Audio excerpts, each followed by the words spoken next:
We have a lot of crows that like to come and eat on our bird feeders, so I actually just picked this one up. Super excited about using it because, number one, it has an extremely large capacity for you to be able to go ahead and store all of your bird seed.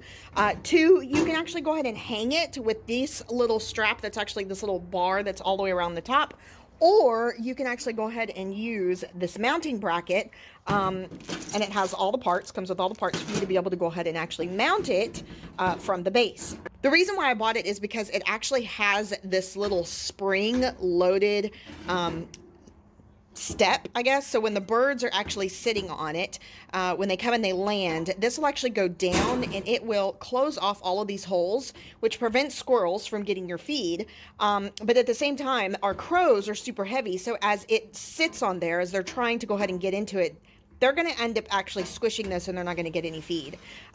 The other thing that I really like is that it does have a tension marker on each side. So this is light, medium, and heavy. So if you're wanting to feed your heavier birds, you could actually go ahead and put it on one of these other settings. Basically just take this little clip, this little piece of metal, and then you're going to move it to the middle, which is medium, or the very end, which is considered heavy. And then this little step actually has more tension, and it has one actually on the other side. So super excited about putting it up.